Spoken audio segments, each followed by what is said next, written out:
months after I became a film critic, I met Werner Herzog at the New York Film Festival, and that began a dialogue that has continued to this day on various continents and various cities at various times. I have never found him less than fascinating on the subject of film, and during all those years, my entire career as a film critic, Werner Herzog has been a touchstone, a person who constantly challenged me with the strength of his new ideas and of his strong visuals. I'm Roger Ebert, and I'm at the Walker Art Center, where we're going to have a dialogue with Werner Herzog tonight.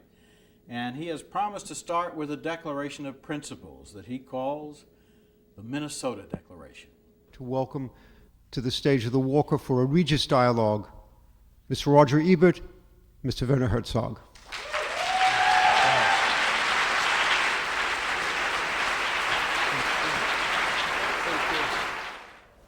Thank you.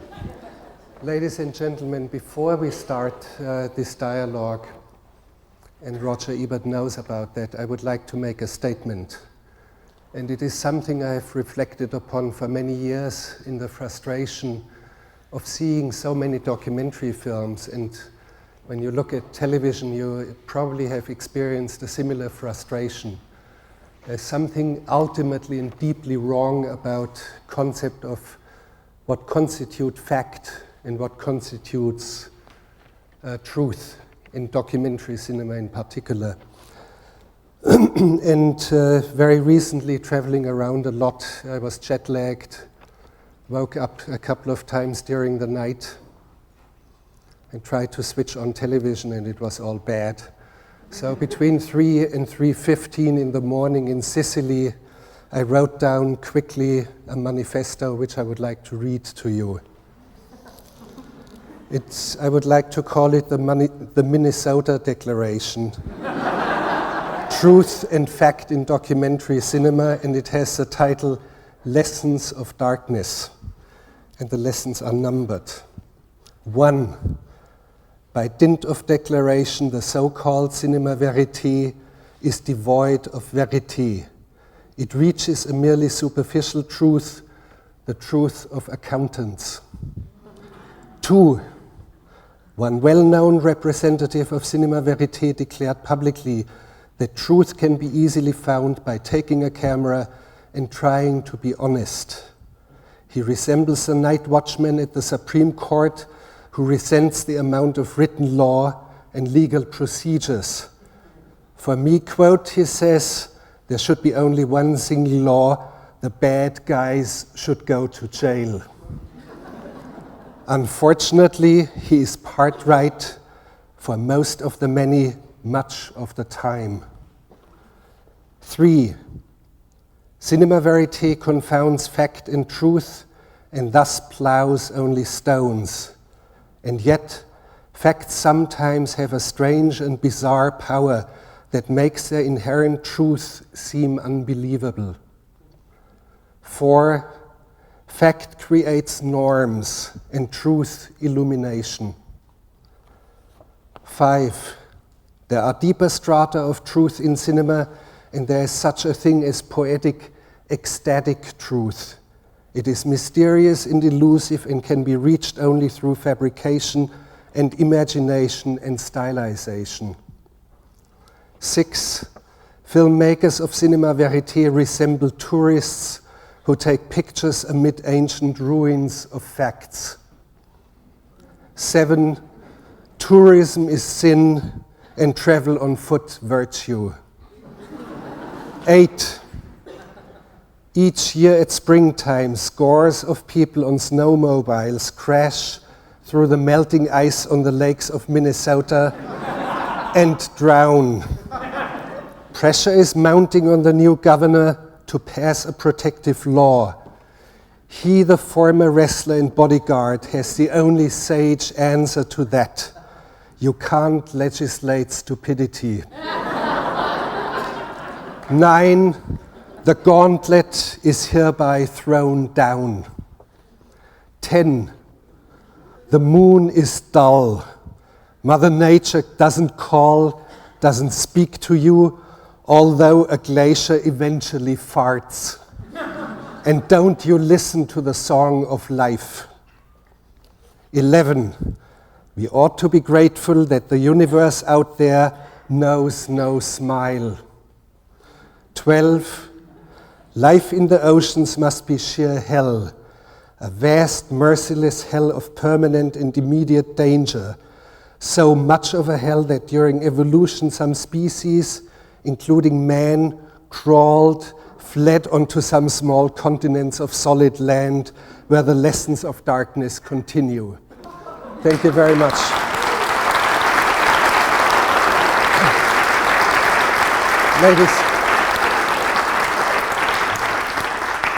Ladies and gentlemen, I've never had a majority on my side throughout my life. I wish you to adopt this as a Minnesota declaration by acclamation. So, and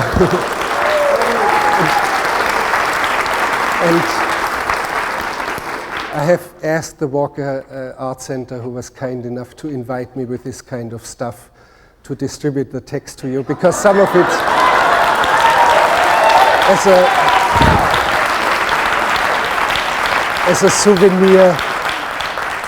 as a souvenir to this evening, which I enjoy a lot already. Thank you very much. Okay. So.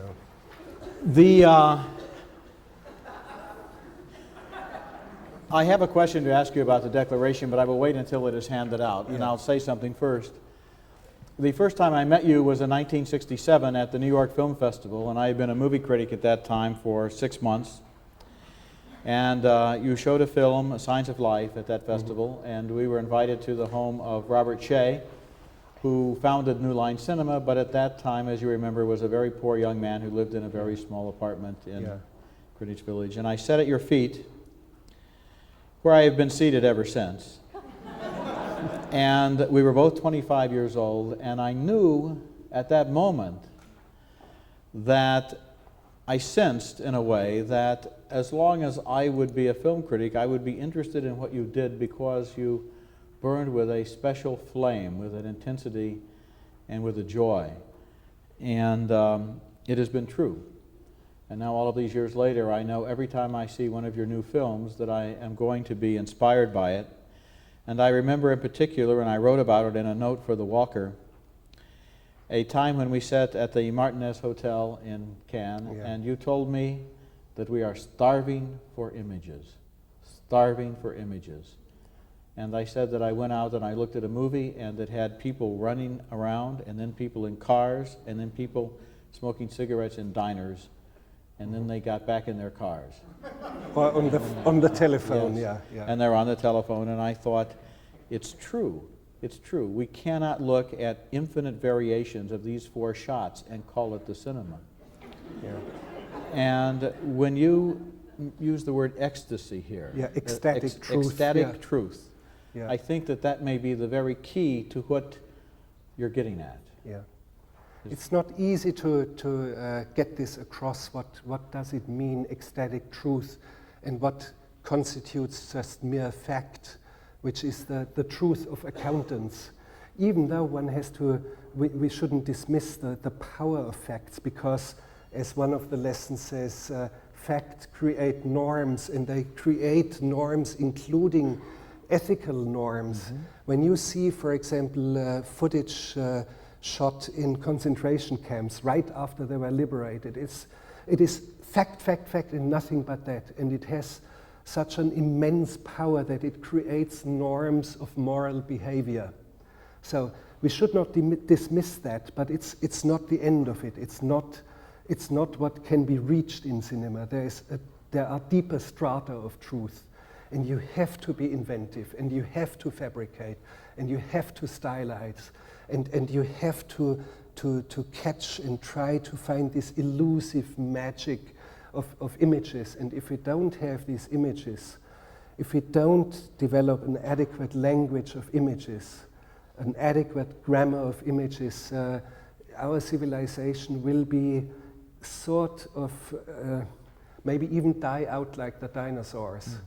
I have the feeling that we must develop adequate images, and they are limping behind, they are lagging behind. There have been such dramatic evolutions in the past decades. And when you look at television or at much of what Hollywood does, there is something very unsatisfying, and there is a deep gap between what is us and what these images are.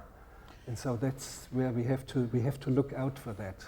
You wrote or spoke once of your belief that the ordinary person has within him enormous poetry that is not liberated, and you talked about hypnotizing people and asking and telling them that they were looking at a giant sapphire, which was such a hard stone that a poet, the greatest poet, or an emerald, an emerald, that he had spent spent his lifetime engraving a poem into this. Yeah.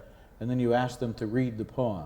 And Sure, ordinary people, maybe you could tell that story, because it shows that there is a poetry inside of us that we're not always willing to access. Yeah, it refers to work on a film which I did many years ago. It's called Heart of Glass.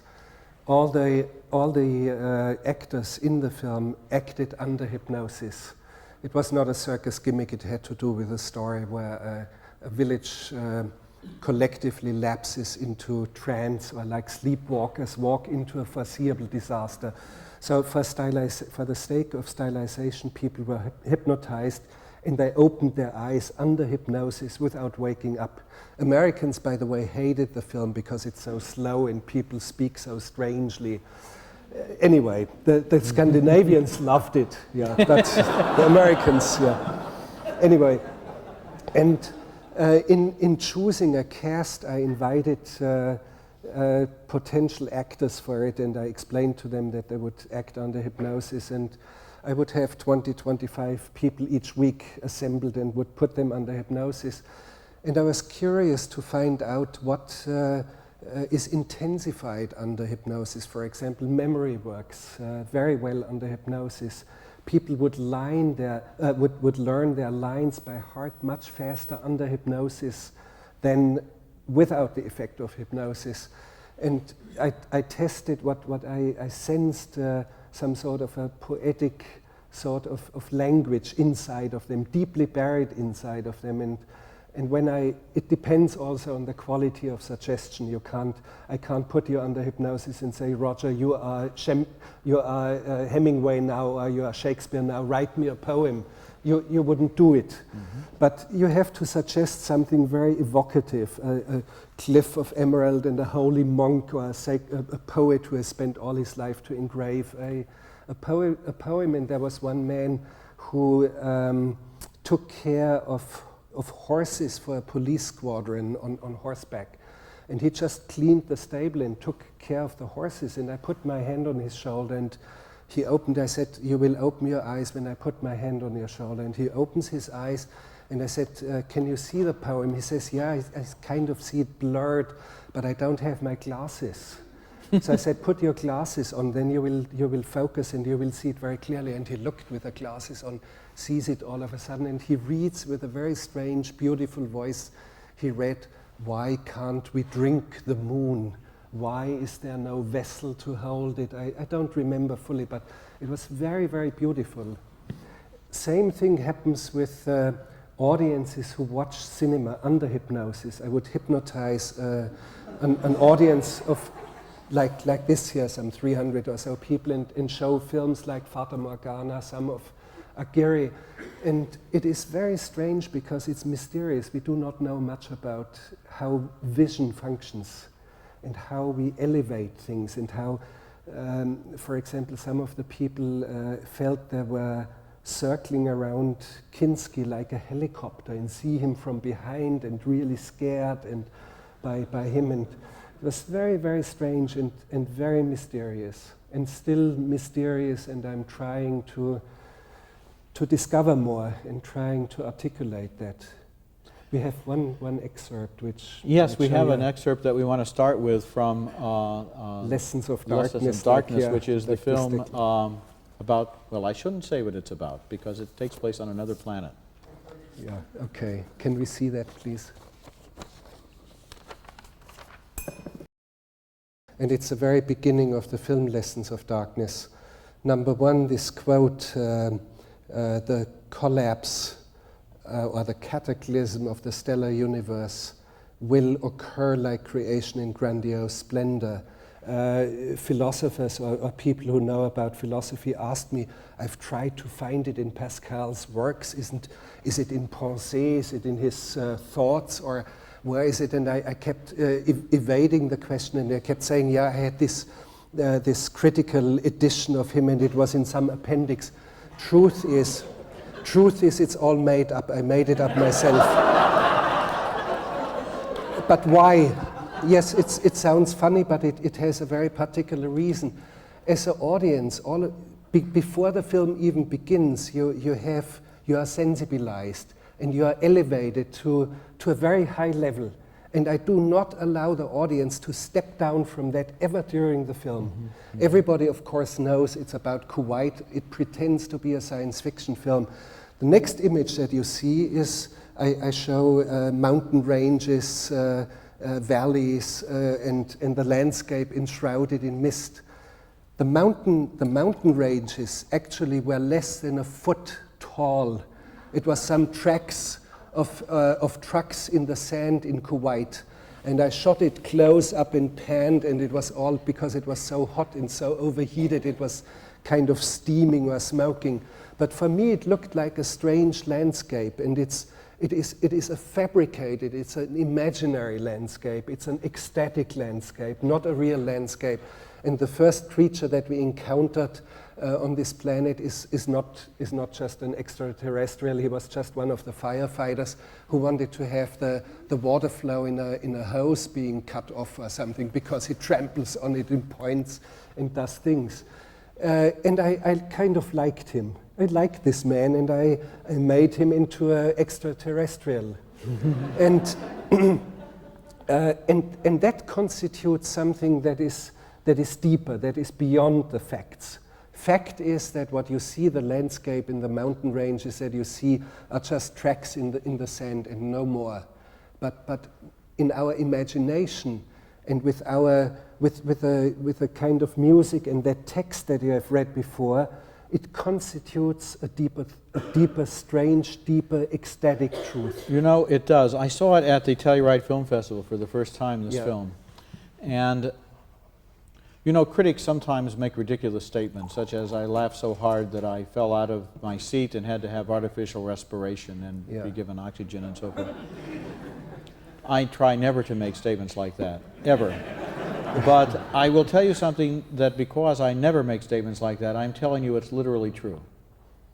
Sometimes when I'm watching a film, I will feel an electrical charge go through my body, a tingle. Mm-hmm.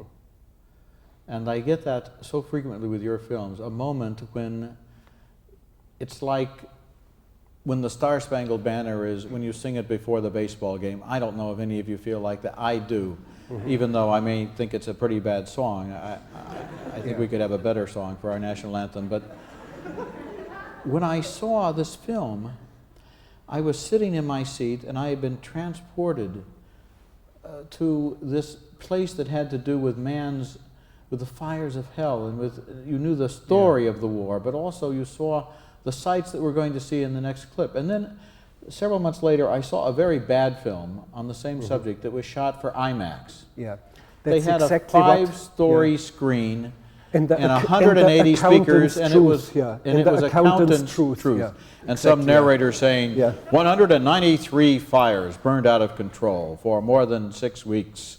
And I'm thinking, Werner didn't use any narrator he let us feel. Yeah. It was the feeling, and feeling more than just this event, it was the feeling of the symbolism of it. Yeah. And maybe we should look at the next clip, because it shows the approach, and with the music and with the slowness of the camera. Instead of cutting down into a documentary rhythm, we look at this and that. You have the immensity. And, all of you probably have seen the fires of Kuwait on CNN or in the evening news day after day after day, always in these 15 seconds clips, and always this sonore voice over it that Saddam was bad, or something like this. Yeah, you know, 7 million gallons of oil a second. Yeah. So and here we have an event that is unique in human history, and it is singular. It is kind of singular, and it will remain singular because technically it cannot happen in the future anymore. And it has a great significance. And I thought I will go with a camera out there because it must be recorded for the memory of humankind. There is something deeper about it, something more significant than just pollution of this and an invasion by a dictator and a guy whose name is Saddam and who is bad. So maybe we can see this clip here, yes. this excerpt.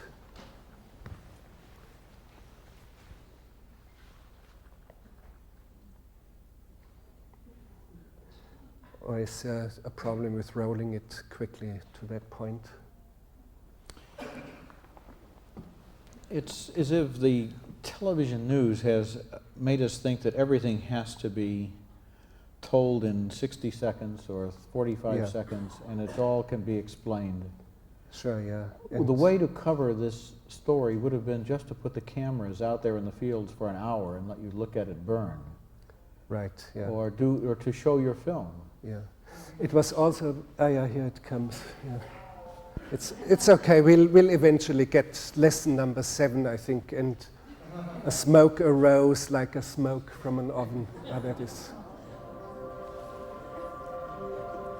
Now we have to stop. No, let's show it, it's okay, whatever Okay. comes.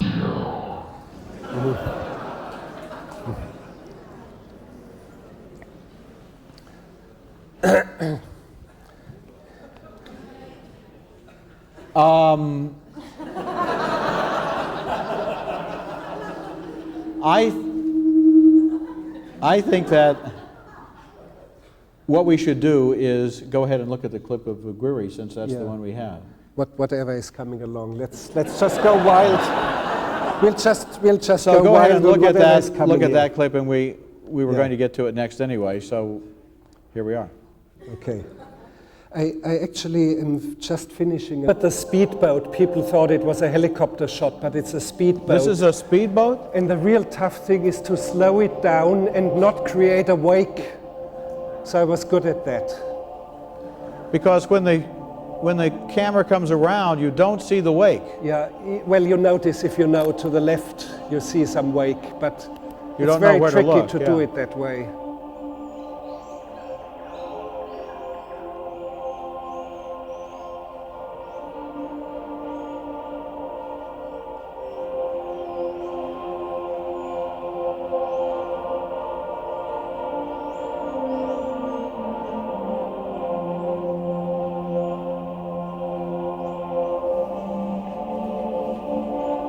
Wow. Okay.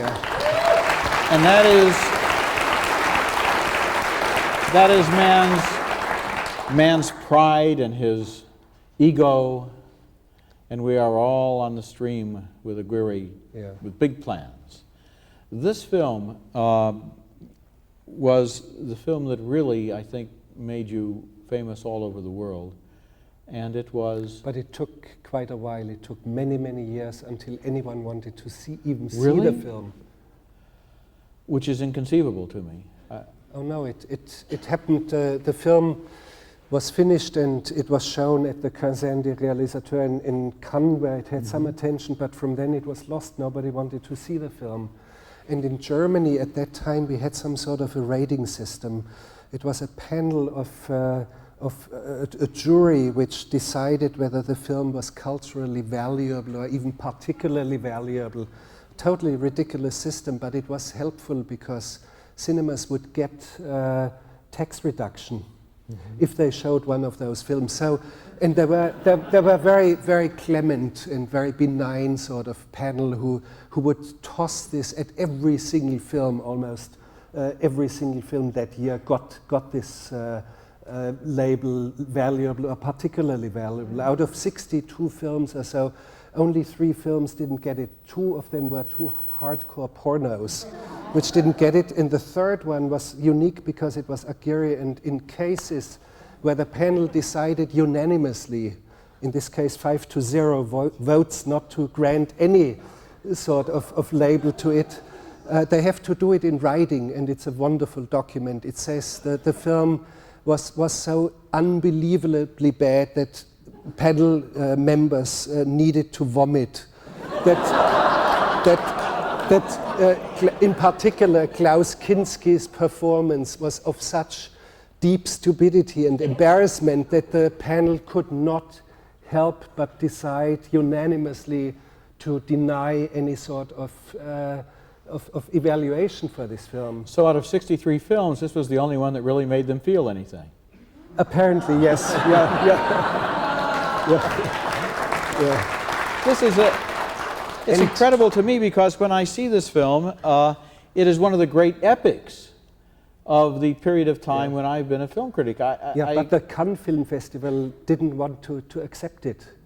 It was shown to the festival president, and he said, I don't take such bad films. So I ended up in a side event, which was a Kazan de But it is Réalisateur. clearly a great film.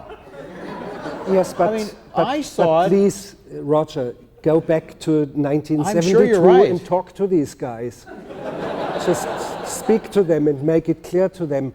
It actually took some 4 years until the tiniest imaginable distributor in France took it for no money at all. They exhibited it in 2 little theaters with 110 and 90 seats, respectively. And all of a sudden it was sold out for 2.5 years. And I saw people in the afternoon lining up in the rain around the entire block. So I was totally stunned. What the hell is going on there? So I'm still puzzled about it.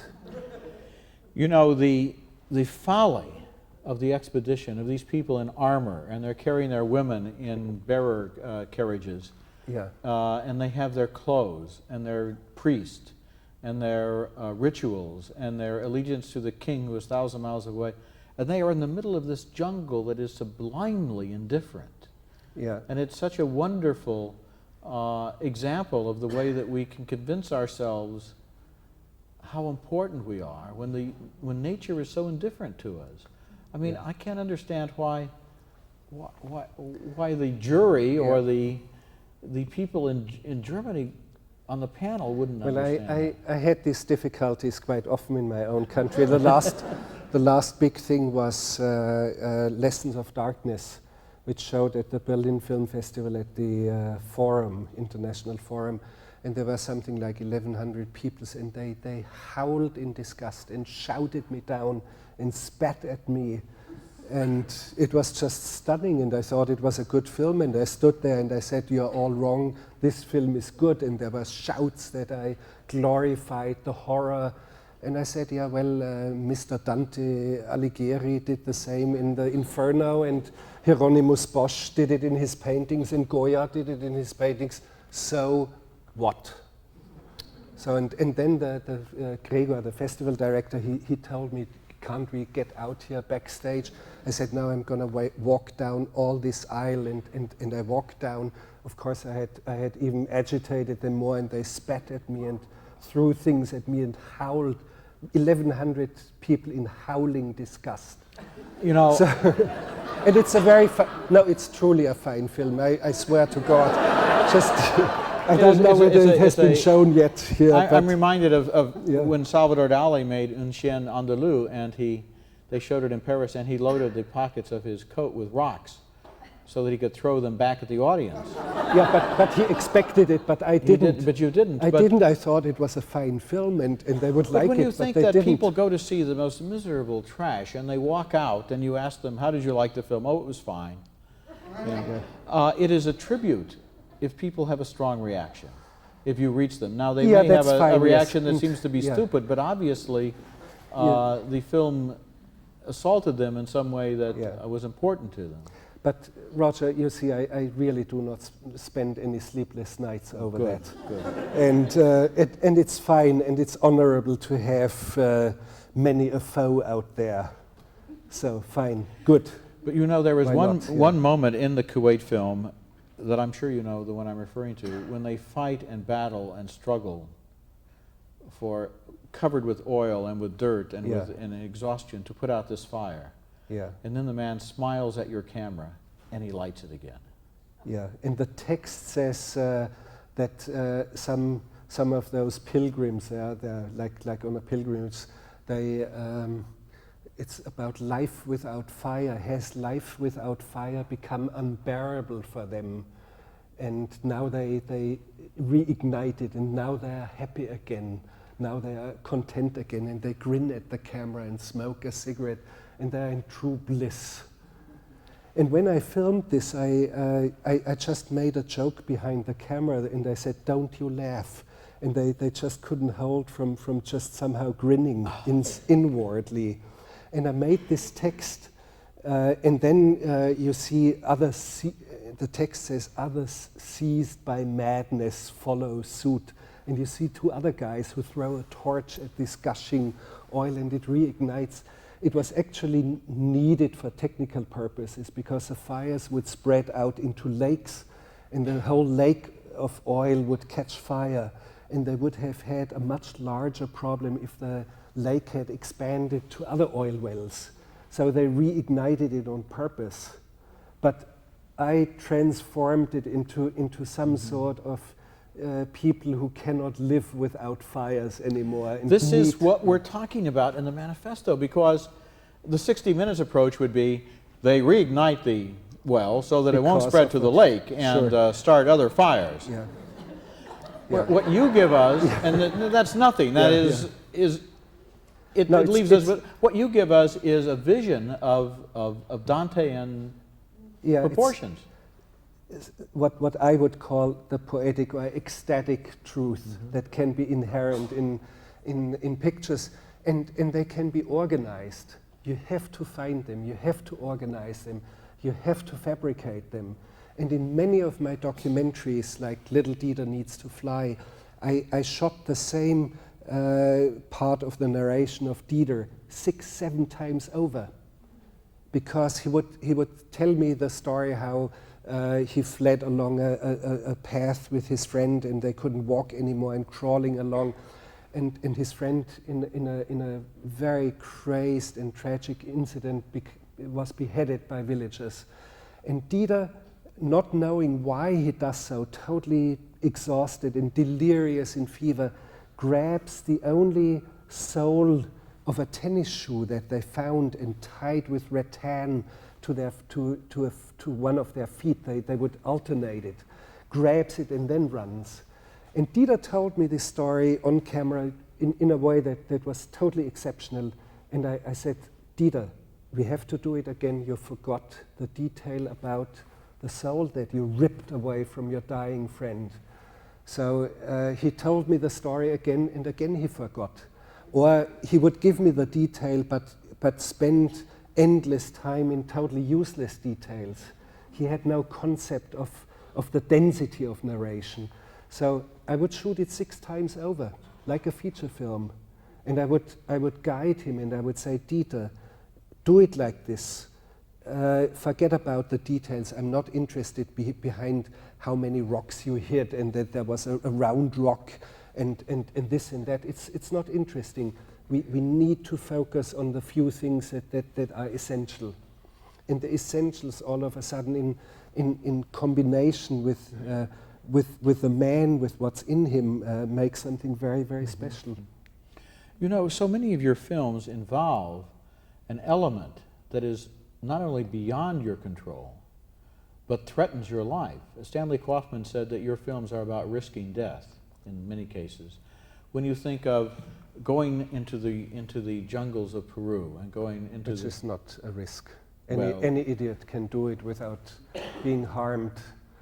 it is not a risk except that people were killed by arrows that when your group was attacked. No, nobody was actually killed, Oh, but good, one okay. man was shot with a very huge arrow through the throat. Oh, that was- And I just met him a few months ago. He can even sing by now. He was very proud. Well, you see, that that's, he can. that would qualify as a risk to me. But Another person, his wife was shot by 3 arrows. They were 7 feet tall arrows with arrowheads that long and razor sharp, made out of bamboo. And she was shot into the abdomen, and one arrow broke at the inside of her pelvis, and was deflected from her pelvis, and the third one, very narrow one to the other, went through her body just above the kidneys. And we had to operate on our kitchen table in the cab because we couldn't transport them anymore. They would have died. So for 8 hours we operated on them, and I assisted with a torchlight, lighting the abdominal cavities, and with the other hand I would spray the mosquitoes away. So there are tough moments. You have to go through them when. But you see, I want to. It's not a joke. It's. If I can continue my point a little bit, because the Tarzan movies were shot in Burbank, and you have spoken to me in the past of the voodoo of location, of the notion that the film has to take place in the right place for the film. For example, you use some of the locations of Murnau's Nosferatu for your Nosferatu. You went onto the top of a volcano that was scheduled to explode, and if it had done so, we would have been gone. You would have been killed. Yeah. You were once on top of a mountain, stupid. And you were covered with snow. But Roger, this thing about the volcano is more a singular event because it was kind of stupid and blind lottery, and we knew that if it would explode with the force of a couple of atomic bombs, Hiroshima size, we would be airborne. That's what I told the cinematographer. He was scared, and he said, "But Werner, what's going to happen if it blasts?" I said, "We will be airborne." So, and I asked him, "Are you still with us?" And he said, "Yes, I'm going to be with you." So, but that was the only stupid blind gamble. Well, what I'm see is that frequently you seek out a story in which there are elements in the story that involve the kind of courage or risk or effort that leads. For example, when you use Bruno S, he is a person who is not controllable in the way that a Hollywood actor is, although he may be more intelligent than a Hollywood actor. In film after film, you welcome, in Fitzcarraldo, you decide, having already told us that you fictionalize some things in documentaries, you then make a fiction film, which literally is showing us the truth. You are actually moving the boat across the land, even though any other director in the world would have done it with models. The so-called plastic solution, which was offered to me, by the way, by Hollywood people who were interested in it.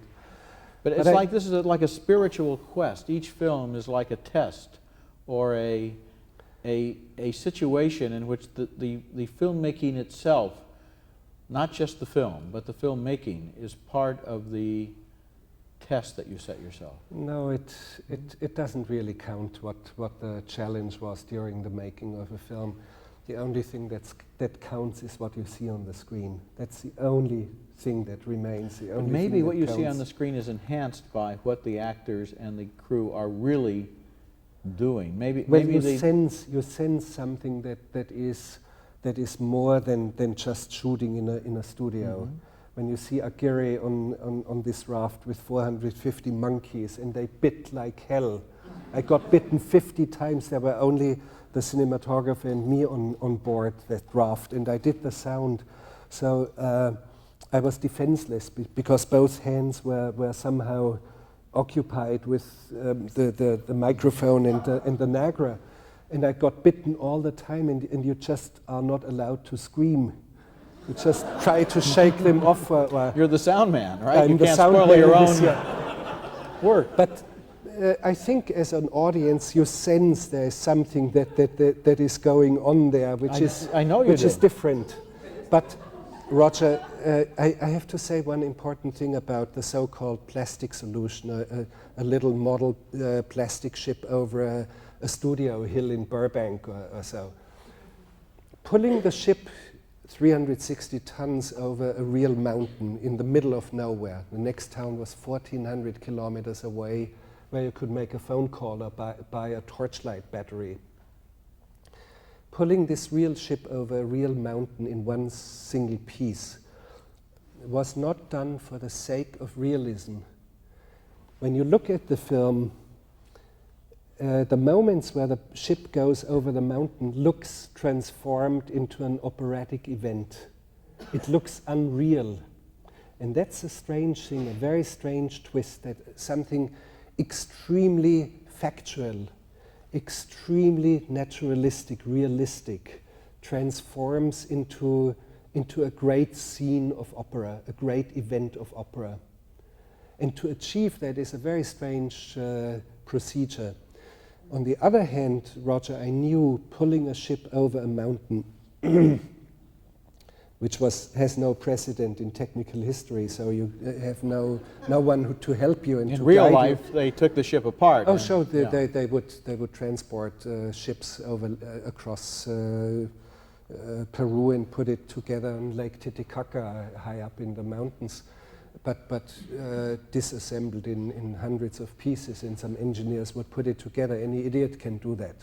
So, but the strange thing is, and I knew it beforehand, I knew that doing this for real would create things that not the most fertile imagination could ever envision.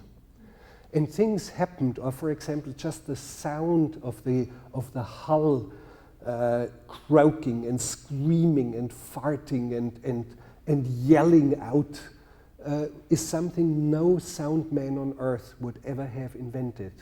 And little details and incidents happened that became part of the film, which all of a sudden is very rich in life. It's very much alive. Yes. And it comes because we didn't choose to shoot in a studio.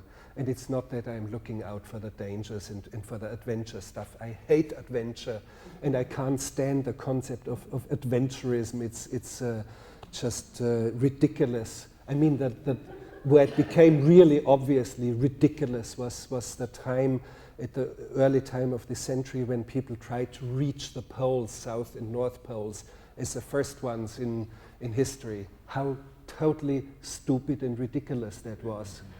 And it signaled the end of some sort of a deeper quest, of something medieval or more ancient, a quest where you went into the unknown and you would find a vision and you would fulfill something and you would come back richer. You are not any richer by setting your trample on some piece of ice and you establish, this is the North Pole. So what? What I think, and it might get us into our next clip, is when the ropes are around the giant pulleys to pull the ship, and we know, you don't know it from the film, but we know it from other sources, that the Brazilian engineers told you that the ropes would break and whip around and cut everyone in two, and they left. They left. The engineer left, they didn't, yes. The engineer didn't want to be there when it happened because you wouldn't listen to him. Well, when Kinski is looking at the rope, and we're hearing the groan of the timbers and the twang of the rope, and we see his face, no actor, no conceivable actor could stand in front of a blue screen or stand in front of a prop rope, and how would he look? You know,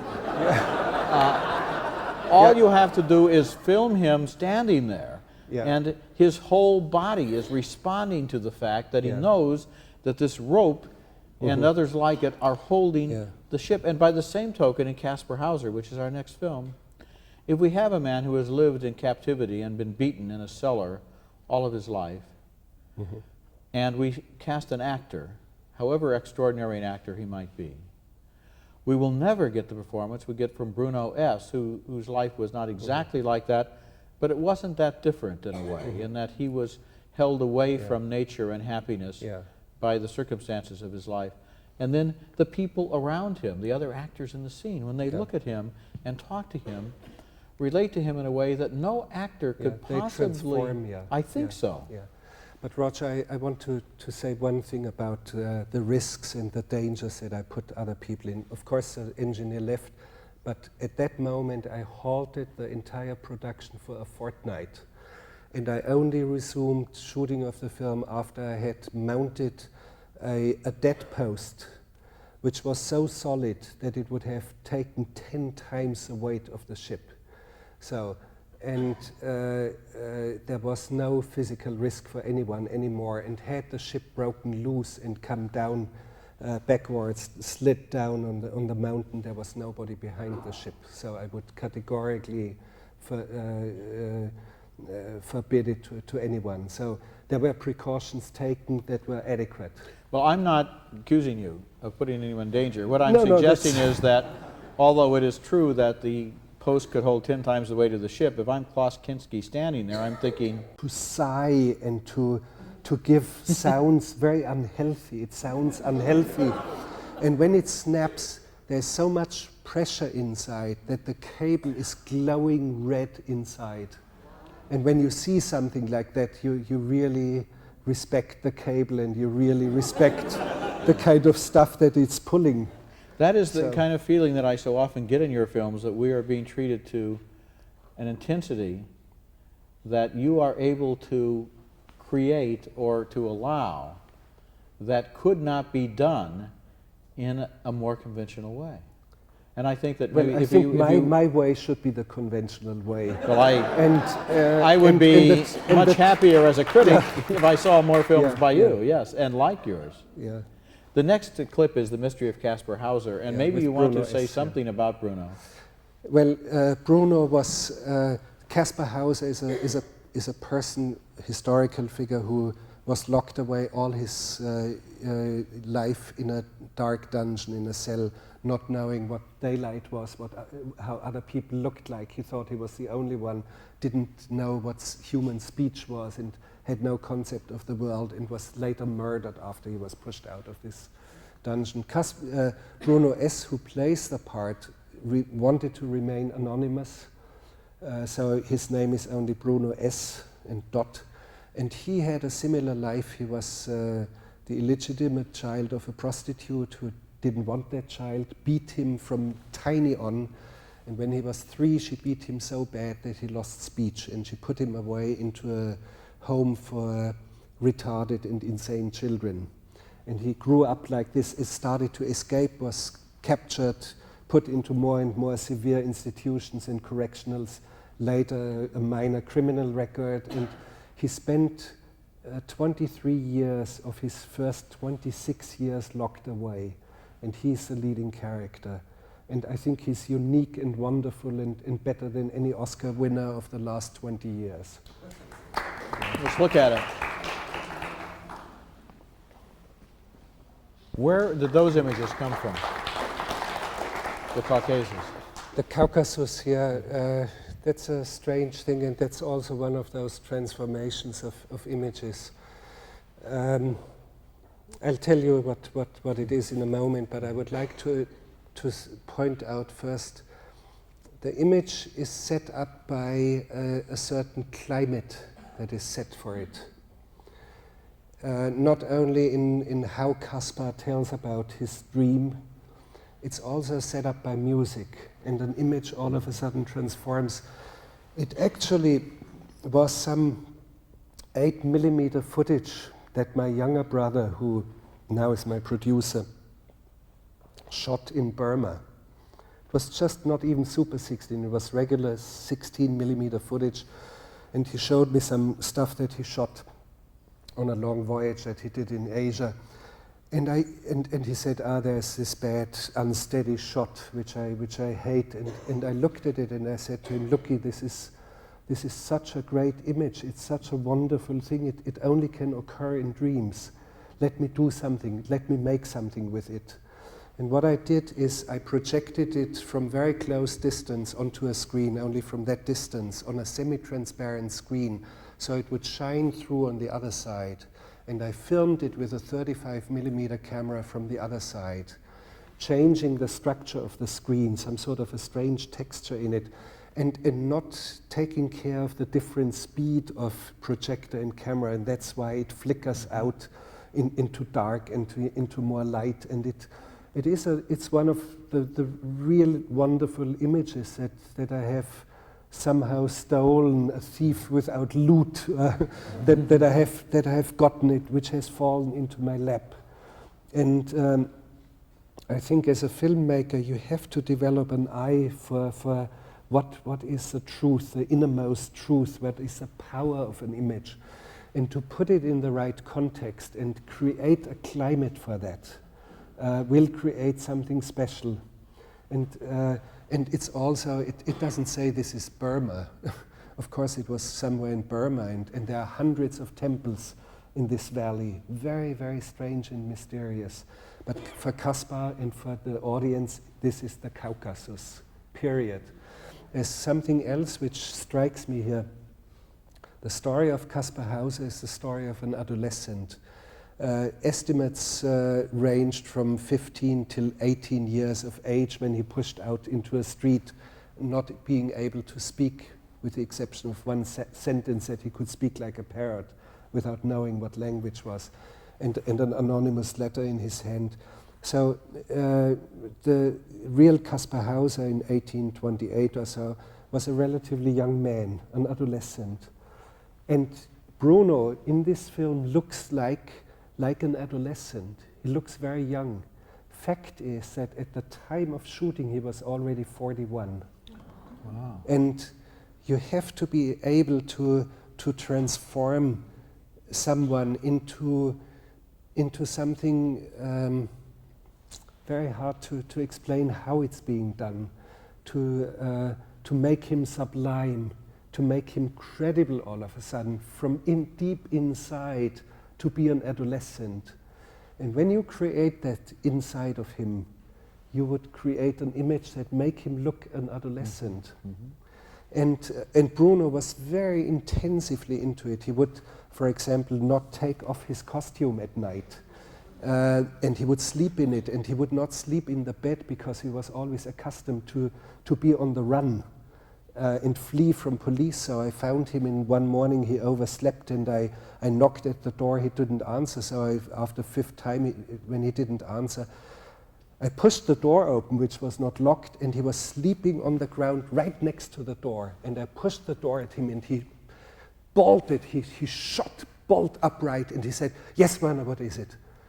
And it was so frightening for me to see that he was still in this fear of being captured and being taken away by police and being locked away again. And so I said, "Bruno, we don't have to hurry, you overslept, but now we are going to have some coffee first, and the crew is going to wait."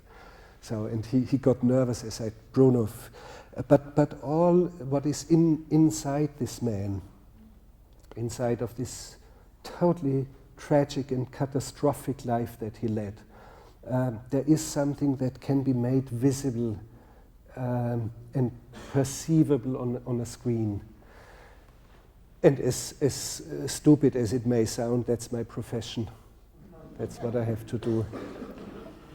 And you used him again in Stroszek, and Yeah. in both cases there was a texture to the performance, an originality. A look, for example, when he says, "I dreamed," and you show him like this.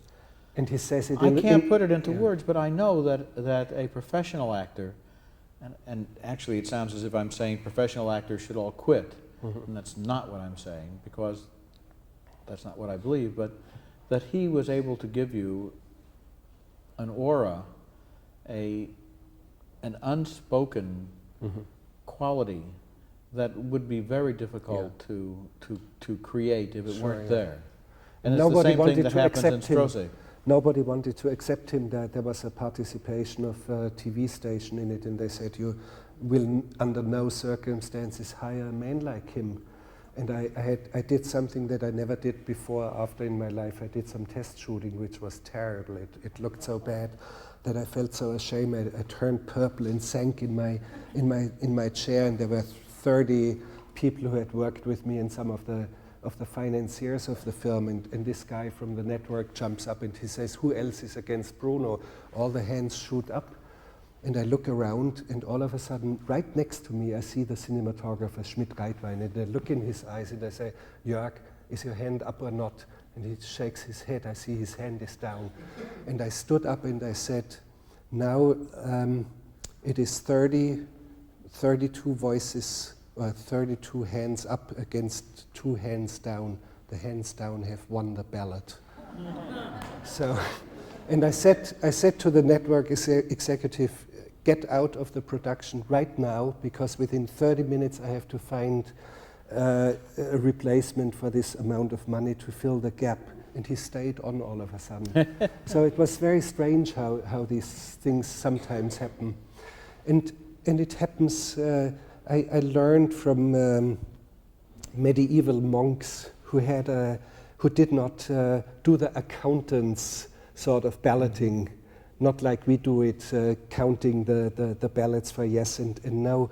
If some monks were feverishly, with utmost fervor and conviction for a reform or innovation in monastic life, they would declare themselves as a melior part, as the better part, the part who feverishly, ecstatically knew, and the other monks would accept that, even though they were far outnumbered by those who were lazy and didn't want to have the innovation.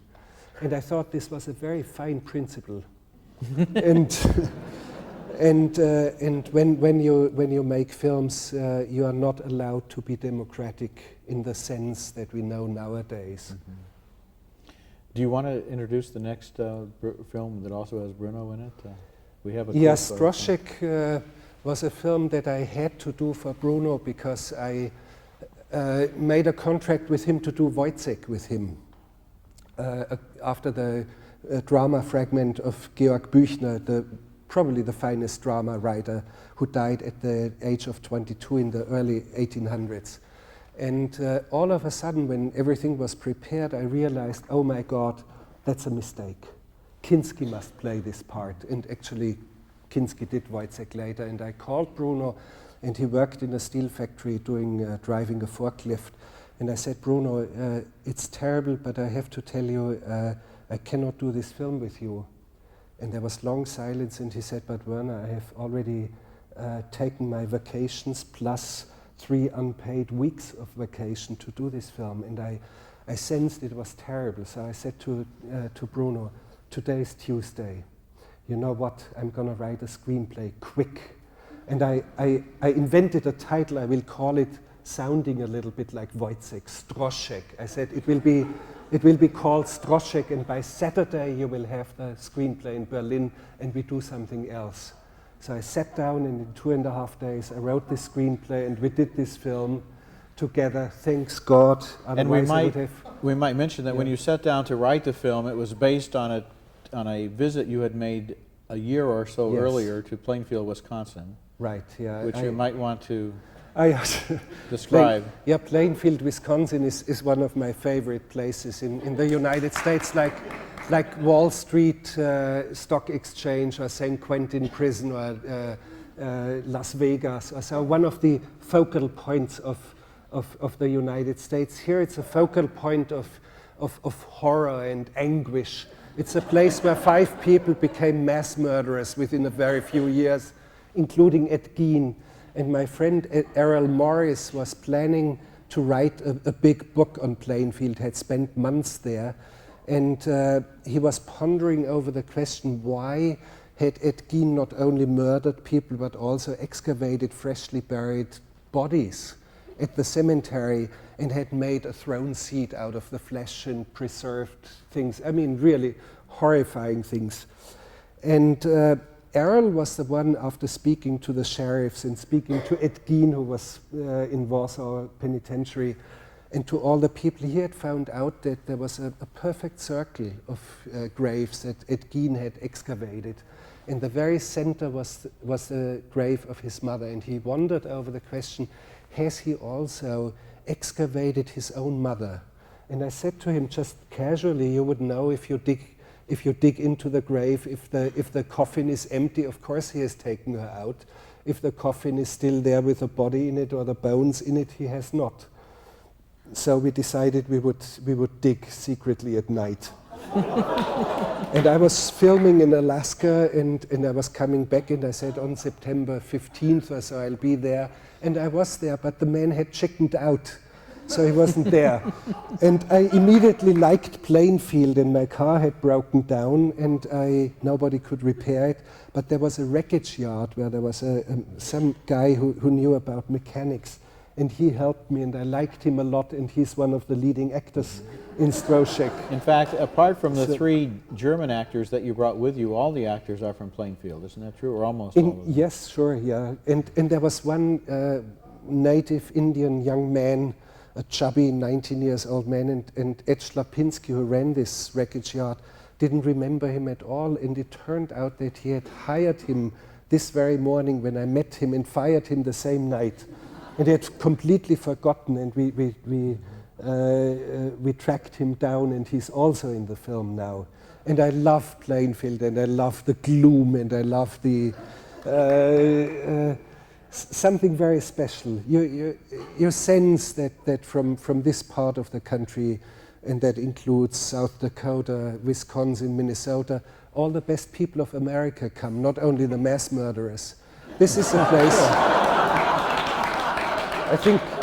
I think this is a place of where the real talents come from. There's one other exception, and that's the Deep South, where some very fine writers like Flannery O'Connor or Faulkner or others came from. But the real good people normally come from this part of the country.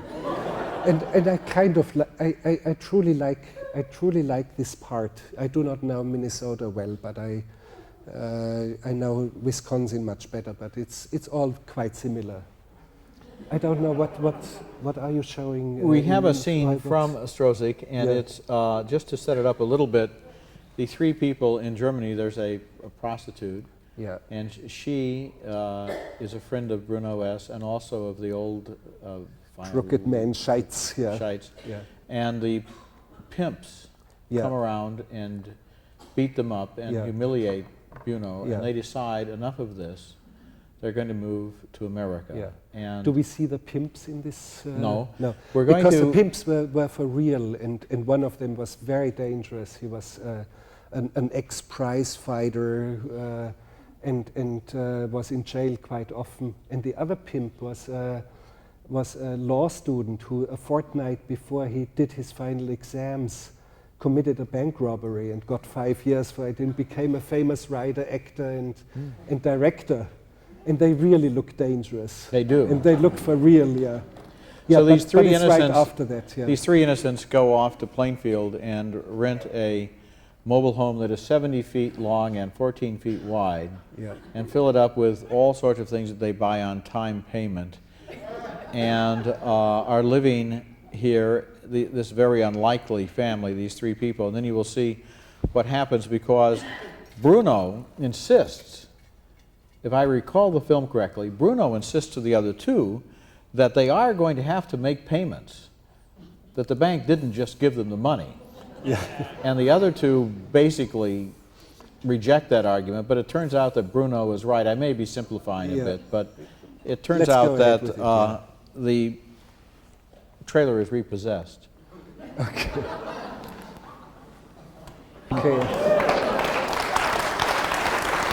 And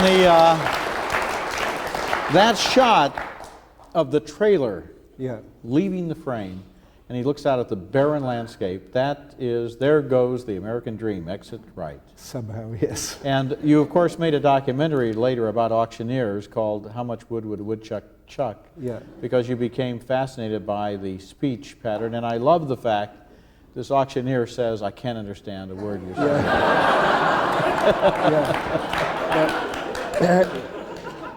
These livestock auctioneers have always created a deep sensation and fascination within me. And I made a film on the World Championship of Livestock Auctioneers. And the auctioneer here, his name is Colonel Ralph Wade, who was an ex-world champion of livestock auctioneers. And I liked him so much that I tracked him down somewhere in Wyoming and brought him over there, and he did the auction. And I do believe that each civilization has created its own poetry, and the rawest of raw capitalism has created the last poetry to which it was capable, and those are these auctioneers. There's something very beautiful about them, something very tender, something very, even though when you watch an auction, they auction off millions of dollars of livestock within half an hour. It just goes, rattles away, and there's something real happening, real money exchanging, ownership exchanging hands. And yet these men who do the auctions have developed a very strange, very bizarre poetry. It's not required. That's the thing, that we are so accustomed to auctioneers that we don't stop to think how odd it is that somebody should talk like this just because they're selling something. They could say, how much will anyone pay for this trailer? Mrs. Smith pays, she bids $4,000. They don't have to talk, and they have created an art form that is completely irrelevant to what they're doing. An ecstatic ritual. Yes, it is. And I like it a lot. So that has always been in my thoughts, and that's why this scene was in it. Now, the young man who's standing next to him with the big tie plays the banker in the film. And he has that beautiful scene. He is so polite. Yeah. He's trying to explain to them. But really phony also. Yes, but he's got all of the little learned phrases. Yeah. The bank is trying to work with you here. Yeah. You know, in making your payments because you haven't paid us anything. Yeah. And it's a wonderful film. I am so pleased, by the way, that a company, I was going to say right here in Minnesota, but I gather they're partially here and partially in Detroit, is bringing out your films on DVD, because here we saw some disintegration.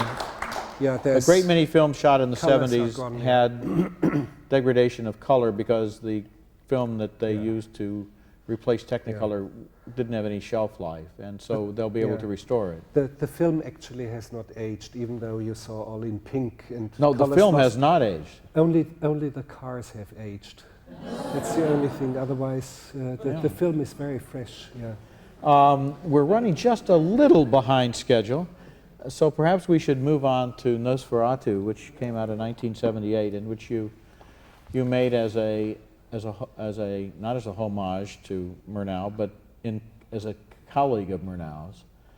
No, it was meant an homage, and it was meant to connect to the great culture of German cinema of the 20s, as we were a fatherless generation without without great masters from of a father generation from whom we could learn. So we were orphans, and connecting to our grandfathers was very important for me, which gave me some sort of a culturally speaking, a basis and some sort of solid ground under my feet.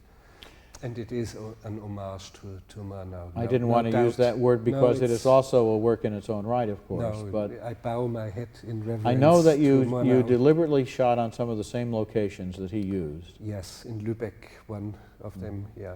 And of course, the makeup and the presentation of Kinski is very much inspired by the original film, which was the first Dracula film, I gather.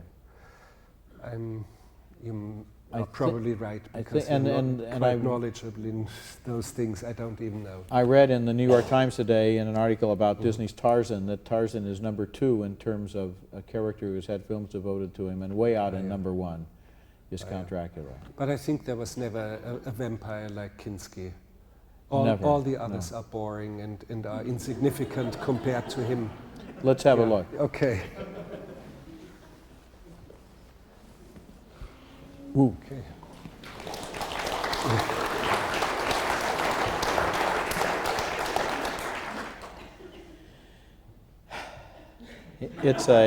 And of course, when he's looking at her, we're reminded of the line earlier in the film.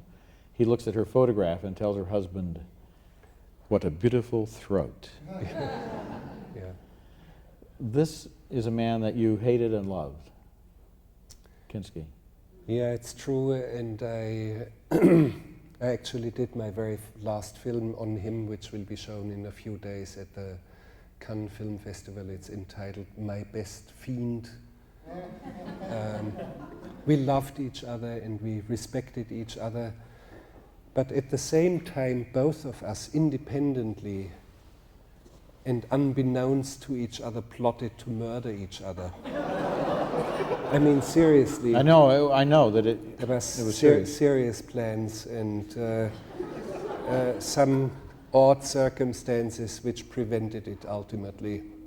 And when I was in Peru last August, September to shoot about this film, I met one of the native Indian chief who they hated Kinski because he was screaming and causing scandals.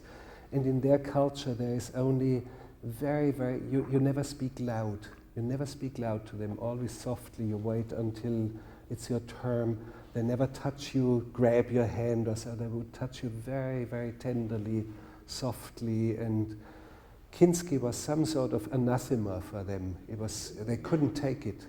And they would huddle together and then whisper and fall silent. And at the end, one of the chiefs told me that I evidently saw that they were afraid, and he said, "Don't you believe that we were afraid of this screaming madman? They were afraid of me because I was so silent." And towards the end of shooting, this chief came to me and he very seriously proposed, "Shall we murder him? Shall we kill him for you?" And I looked at him and I saw it was serious. And for a moment I vacillated, and then and I realized that I still needed Kinski for the last couple of days of shooting to complete the film. But the instant I rejected this idea, I regretted it already. So and this being torn between liking him and regretting that he was not murdered somehow is still within me. Yet but I can take it much easier now. You see, I have a much more relaxed attitude about all this, and I truly do miss him once in a while. Not always, but sometimes I do miss him. I remember once that you told me that you saw him when you were very young, and you knew that it was your destiny to work with him, to direct him in a film, and that when you sent him the script of Aguirre, he was very famous for only wanting to make films on locations that were pleasant for him. Yeah. He used to boast that he never saw any of the films he was in, and he didn't care about any of the films he made, and he chose his films on the basis of where he could get a good hotel. And you wanted him to go 1,000 miles upriver in the rainforest, and he asked you why in God's... live on a raft. And live on a raft, and with the mosquitoes, and he said, "Why in God's name should I do this?" And you said, "Because it is your destiny." And apparently he listened to that, nodded, and agreed. Yeah. I may have simplified the story beyond recognition, but... It was a little bit more complicated, sure. Because when I sent him the screenplay, 2 days later the phone rang between 3 and 4, and for the first half hour I couldn't figure out what it was, because there were unarticulate screams, just raging and screaming, and it, after half an hour I realized that was Kinski. And he kept screaming, I mean totally unarticulate. It was just screams and shrieks and yells, and it turned out that he had liked the screenplay so much. But at the same time he didn't want to go because it meant he would rot away in moldy costume, and he would live on a raft and all these things. I left no doubt that it was not going to be an easy sort of thing to do. And besides, we only had $360,000 or $370,000 to make the film. So it was kind of hard thing. And of course, I said to him, yes, there is destiny, and we can't, even if we try, we will not be able to escape that. This is what is upon us. And I knew what was expecting me, because by a chain of coincidences, I lived with him in the same apartment when I was a schoolboy of 13 years age. I lived with my mother in one room and with my 2 other brothers, so we were very poor, lived in one single room. And it was a boarding house, and an elderly lady who had a heart for artists one day picked up Kinski from the street. He was somehow getting notorious in some minor, tiny little theater roles. And she picked him up literally from the street, or rather from an attic where he stylized himself as a starving poet. And Dostoevsky's Idiot, that was one of his stylizations of his earlier life. And he would live there stark naked and filled the whole attic, not with furniture, only with rustling dry leaves. And when the mailman knocked or rang, he would come through the rustling leaves, stark naked, sign something and close the door again. And this lady Clara picked him up from the street and gave him a little room for free, fed him and did his laundry. And from the first moment on he entered this apartment, he wrought havoc on everyone. He didn't waste a minute. And I remember that in the first 48 hours, in an unabated, non-stop tantrum and fit of raging anger, he locked himself into the only bathroom for all the parties there for 48 hours and kept destroying and smashing everything into smithereens, into such small smithereens that wash basin, toilet bowl, bathtub, all made of china, could be sieved through a sieve afterwards. and he would do unbelievable things. I mean, and he would do unbelievable things. Oh yes, I mean, much wilder stuff, much wilder stuff that I witnessed. And after 3 months, he was thrown. Actually, my own mother threw him out after a wild incident. And of course, I knew what was going to expect me if I had to work with him. And he had caused so many scandals, and had broken so many contracts. And I knew exactly, and that somehow made me think about the unthinkable, the utmost. So when he threatened to leave location 10 days before the end of shooting, and the film was by far not completed yet, and he was not allowed to do that because I told him the film is more important than our private feelings and our personal lives. And I had months or even years to consider what would I do in the worst case scenarios. All the scenarios were played through, and I told him I will not deliberate even 2 seconds. And I told him I would shoot him right here and now.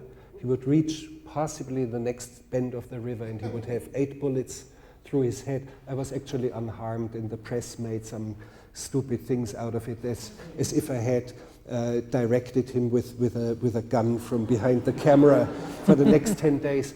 But Kinski had instincts. He had real instincts, and he immediately sensed this was not a joke. And within less than 15 seconds, there would be 2 dead bodies on the site. And he screamed for help, and he screamed for police. And the next police post was more than 400 miles away. And they would have testified me any sort of hunting accident anyway for only $20. So, but again, and the amazing thing is, he backed down, and he was very docile and very good. And we owe the performance with a monkey to this docility and the discipline. I disciplined this wild beast somehow and organized him for the screen. he made something like 183 films, and your films are the ones that have made him immortal, really. I wish it was like that. I do not believe in immortality, but longevity. Then yes, and Kinski, when you see him as a vampire, he's very much alive, and he actually died how many years? 8 years ago or so, and he's totally present, totally physically there, and it's wonderful that we have something like movies. His autobiography, which was recently printed, it was originally published in this country and then withdrawn because they hadn't taken out libel insurance. And then it was released within the last 2 years, as I recall. And Werner was telling me at dinner that most of it is made up. In fact, he helped him it's very with the dictionary. Much of it is fictitious, of course, particularly his childhood. But Kinski, page after page, starts to rant against me and insult me, and there's page after page. And you were suggesting words to him, right? Yes, I found some good ones in the dictionary and supplied it for him. Yeah.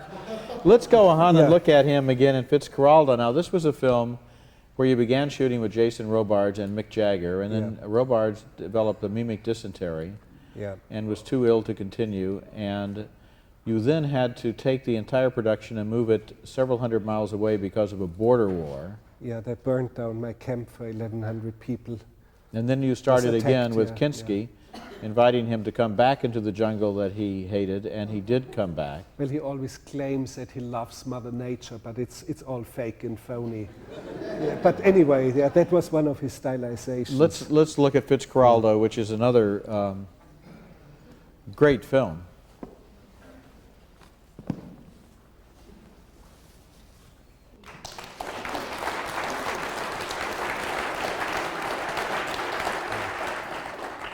That is such an eerie moment when it gets close enough so that you can see that it's an umbrella.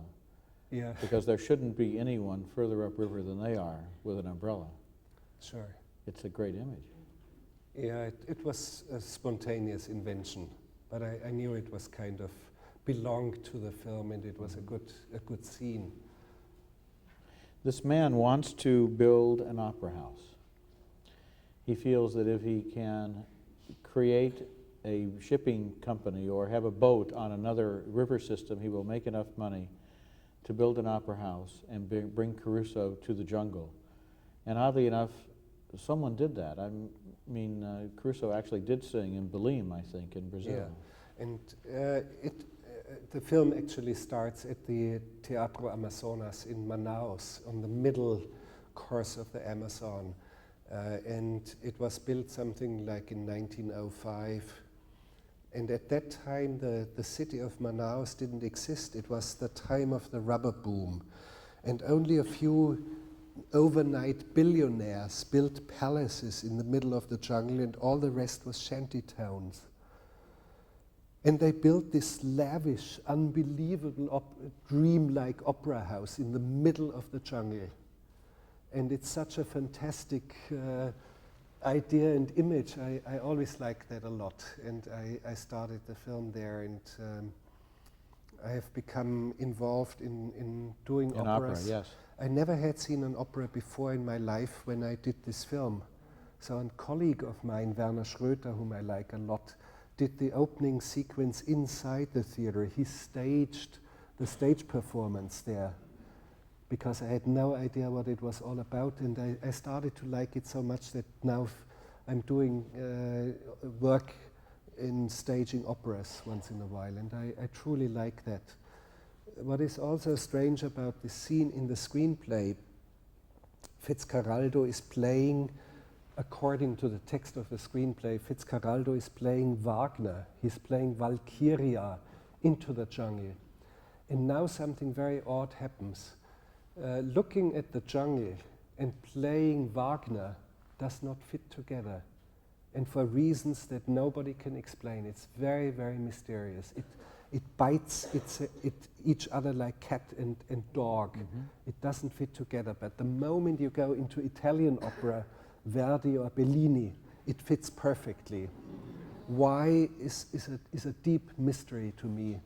And there's a sort of delirious exuberance as an inherent quality in the jungle, some sort of fever dreams, almost like a human innermost quality.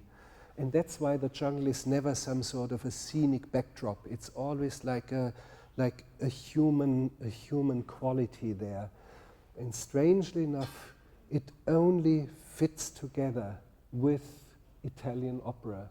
And why that is so is a mystery. Thanks God I discovered it in time and changed the entire music and the recordings and the dialogue accordingly. One of your operas, Chishingura, has just been released on video, which is... Yeah, some of them have been released on, like Lohengrin, which I did in Bayreuth. That is the Mecca of Wagner lovers, very strange place. And I did some other places in La Scala in Milano. But it's very good and healthy for me to work and breathe and live with music very intensively for a few weeks. I remember your documentary, the backstage documentary of the stagehand singing along with the with the star. transformation of the world into music. Yeah. We are running a little bit late, and we have one clip we still want to get to, and I think that this is a very important clip to, or even we may even show two clips from Little Dieter Needs to Fly, because I think this film fits into your declaration in a very interesting way. This is a film that is completely true, but it may not be completely factual. Yes, and you said it very well. And I love this film, and I think, shall we just start with the scene? Yeah, when okay, let's just have a look. We have a scene where he comes into his house. At this point in the film, we know nothing really. It's very early in the We know film, very little about him. Now, that's not entirely, absolutely 100% factual. Yes, and I have confessed to more educated audiences, and I will do so again. I was intrigued by Dieter's house, that when you enter the house, there are 7 or 8 oil paintings of open doors. And I asked him, Dieter, why do you have that sort of images? And he couldn't really answer it, and he said, yeah, I kind of like that, and open doors, and I like to have an open view. And I realized that it was a very, very deep metaphor for him in this unbelievable drama of his captivity and the ordeal he has gone through. Liberty meant to be able to open and close a door. And I invented, and I asked him, Dieter, you bang your car door 2 or 3 times and open and close the door a couple of times for us, for the camera. And you kind of see that he's a little bit shy about it, and he becomes very sympathetic through that. Even though you have no idea of the film, you started to laugh, and you laugh in appreciation. You immediately have a warm feeling about him. And it's totally invented, totally staged, and yet with the background of the pictures that he has right inside the door, open doors, looks into an open, free space, is an essence of what constitutes Dieter. And that's exactly what I mean by factually. Even the accountants would even tell me, yes, this is fake, this is a lie. Yes, it is a lie, it is a fabrication, but it is forgery, but for the sake of a much deeper truth. So it is false, or it's fake, and it's fabrication, and yet it is a deep poetic truth about him. And that's what I try to defend, and that's why I am against cinema verite, and that's why I'm against the superficial sort of stuff that you see day after day after day on television. I just get sick and tired of it, and we have to find means to find this the deeper truth that is possible on film. There is something that we should work on, and that's why the gauntlet is thrown down. And that's why I go into such wild, rambling statements like we ought to be grateful that the universe out there knows no smile. So, it has nothing to do with truth and fact in cinema, and yet it is connected, because that is a poetic truth.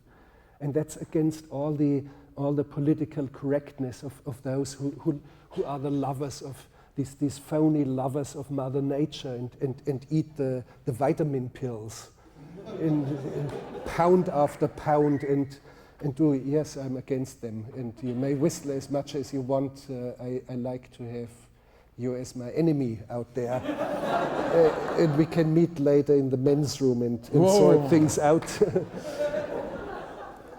But I think we have to voice somehow. I needed to voice my concern, and I needed to to state certain things that have been in turmoil inside of me.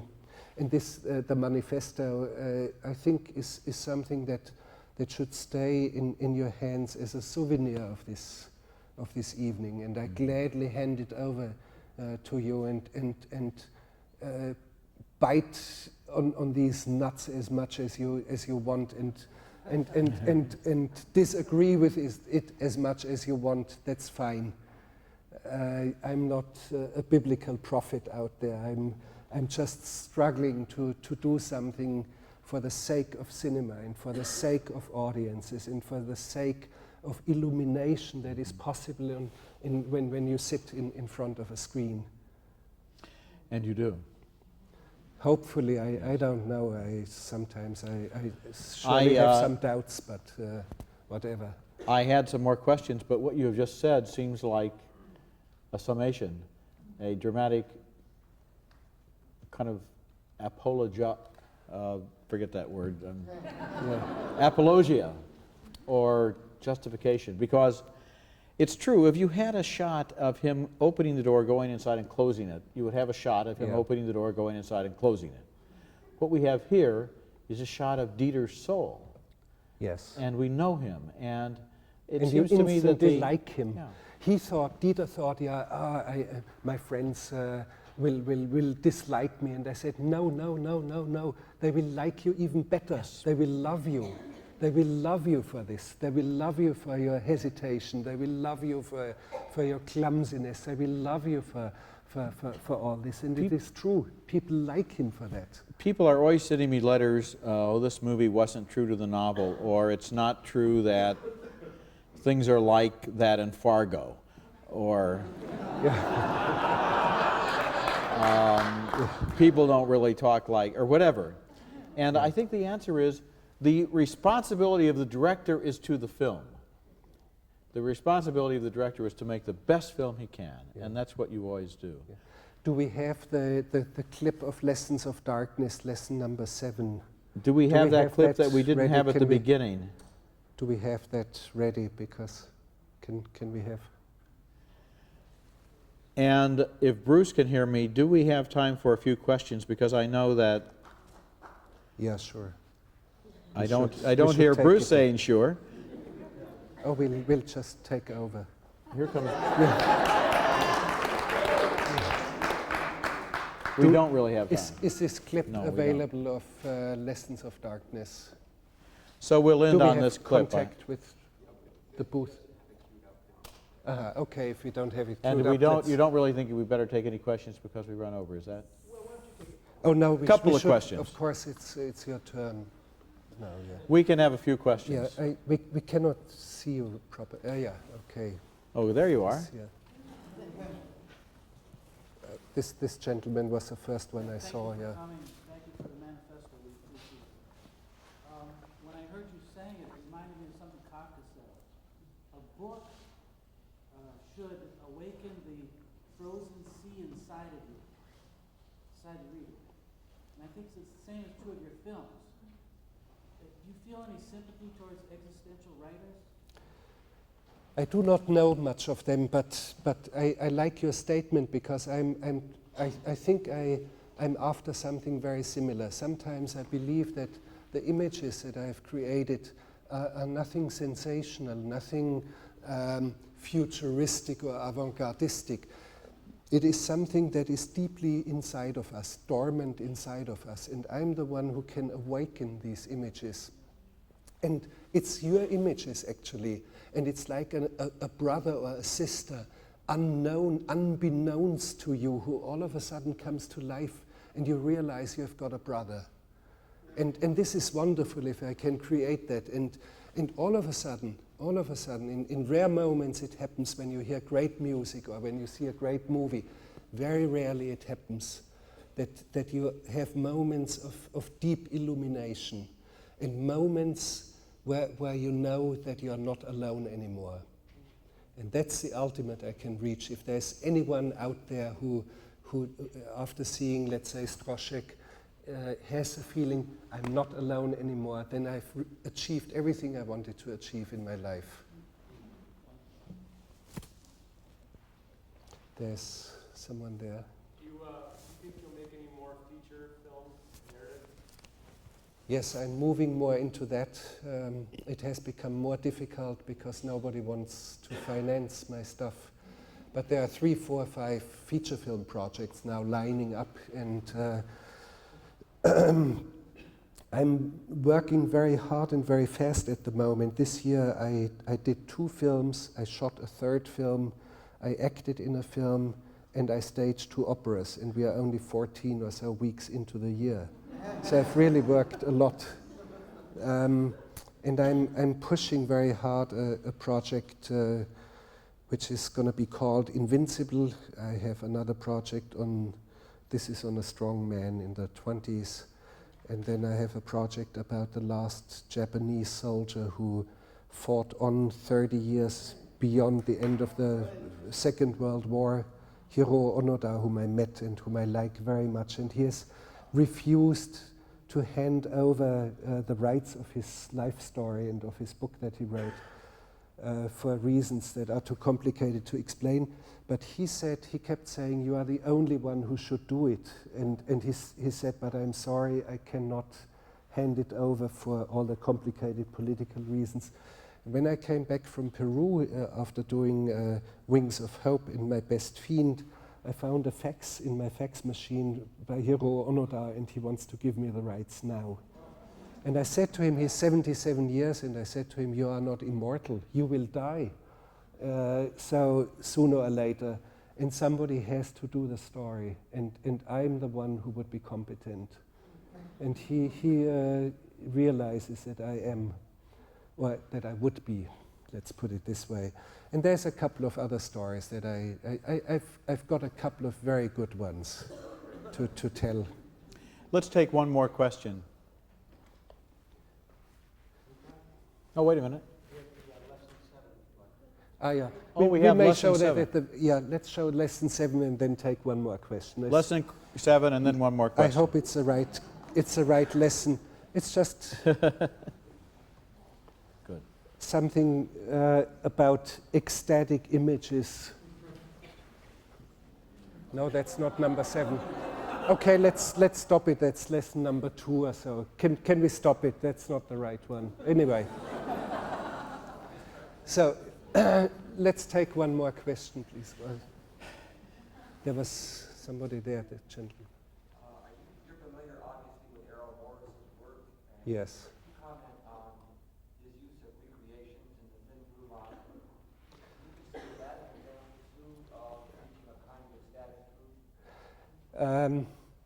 I wouldn't like to quote and go into the thin blue line because there are other films that make it much more evident that he's a comrade in spirit somehow, who is not, of course he's also fabricating, but he is very deeply in stylizing, into stylizations of great enormity. And in this film about the 4 people, it's fast, cheap, and out of control. There are wonderful stylizations about old movies, about this lion tamer, one of the stars in the early 50s, and childhood reminiscences. And I would like to point your attention to one film that I really love dearly, and that is Vernon, Florida, which in my opinion is one of the greatest quote-unquote documentaries in the American film history. And the enormity of his will to stylize creates a depth in this film that is unprecedented. I have nothing to compare with. It's a wonderful film, and you must see Vernon, Florida.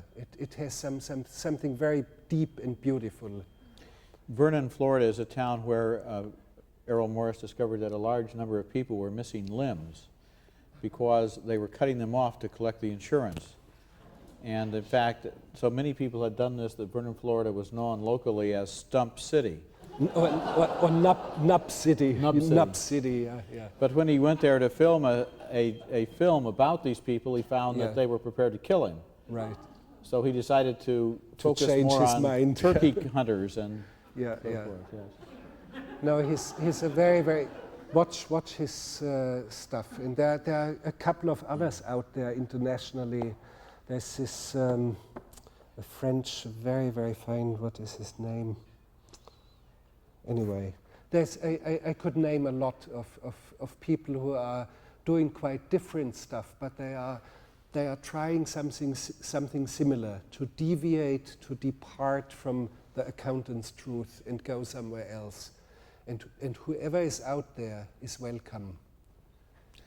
Let me just say that not only are many, of course you had an opportunity, many of you, to see a lot of Werner's films here at the Walker. Some of you didn't see all of them, may have seen films tonight that you want to see in their entirety. Many of them are available on New Yorker tape and can be rented not only locally, but if you can't find them locally, you can rent them through the mail from Facets Multimedia, Home Film Festival, and so forth. Even better news is that Anchor Bay is bringing out a large number of his films on DVD, of which the first title, in Nosferatu, the near future, yeah. in Nosferatu the future, was the first, yeah. Nosferatu is already out. And these are the films that make it worth going to the movies for. We just we cannot survive on Adam Sandler and Pauly Shore. We just can't do it. I'm not implicating you. I'm making that as my own statement. We need films that put us in touch with the full spectrum of what it is to be alive and to think and to fear and to dare. And when I see your films, I feel that my decision to spend my life reviewing films has been vindicated, because if they were all junk, then I would have wasted my life. And when I see your film, I say, if I can get a few more people to share these films, or to know that these films exist, to know how films can enter into our minds and give us these visions and dreams, then it's all worthwhile. So thank you, very much for your career and for your continuing.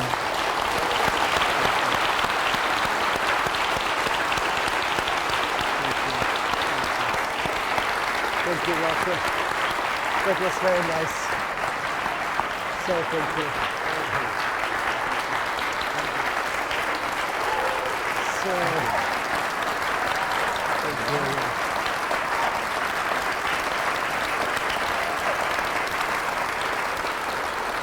Thank you very much. Hey. We could have gone for another hour easily. Okay, thank you very much. Good night.